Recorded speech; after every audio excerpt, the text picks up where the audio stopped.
G.I. Joe, a real American hero or a true international bombshell? Since I did a trailer review for this film, you guys are likely wondering just how many of my predictions came true for it. Well, even I'm sorry to say, a decent handful. The story, the visual effects, the dialogue, it all dropped the ball. Most of us know the story, but here's a brief recap for the unfamiliar.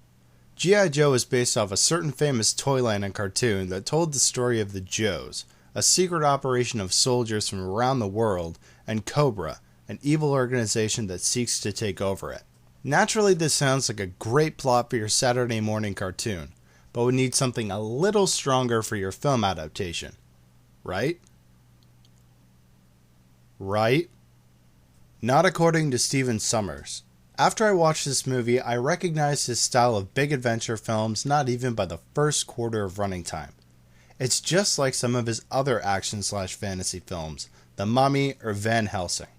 Big adventure movies, a handful of terrifying scenes, swearing everything except the F-bomb, but characters that have little to no personality and an atmosphere that is both cliche and kiddish half the time.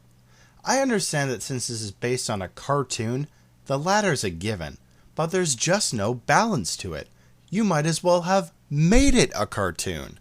From one of the first glimpses of the visual effects, I almost rolled my eyes.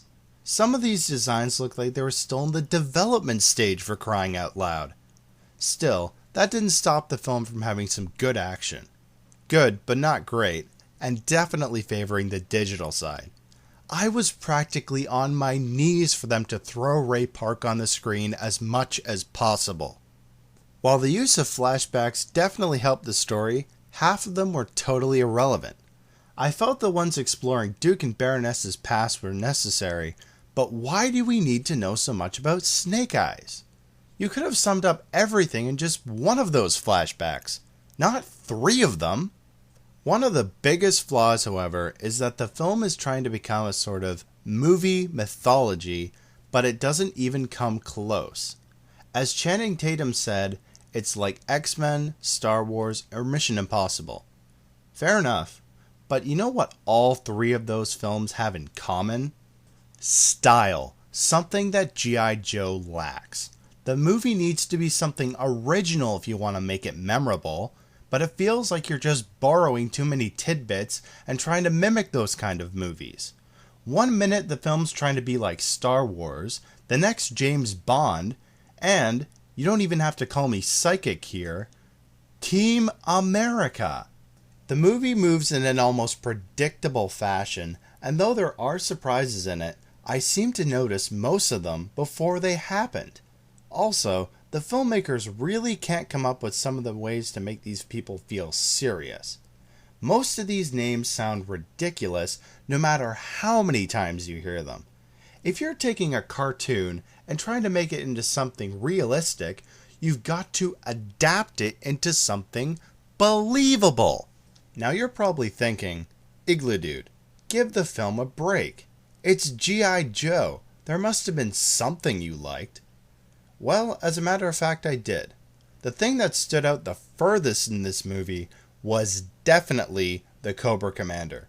Joseph Gordon-Levitt was phenomenal in this film, and made the character both mysterious and intimidating in almost every moment of screen time. I'm not saying he deserves an Oscar for it, but it is definitely his best performance yet. My rating for G.I. Joe Rise of Cobra is a 3 out of 10.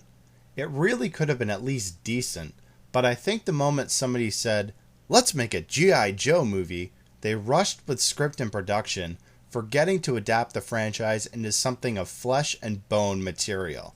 One thing I found a little funny about this film was the fact that in the beginning, they claim it's set in the not too distant future. Now for me, my image of a not too distant future is between the lines of 3 to 15 years ahead of us.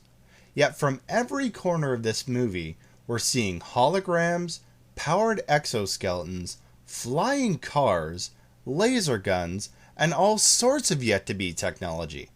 I know that our technology has moved quickly over the years, but really, I'll bet you we don't get to the first prototype for any of this stuff for the next 50 years. What do they think we'll be receiving when that time period comes? The Death Star? Time travel? Stargate?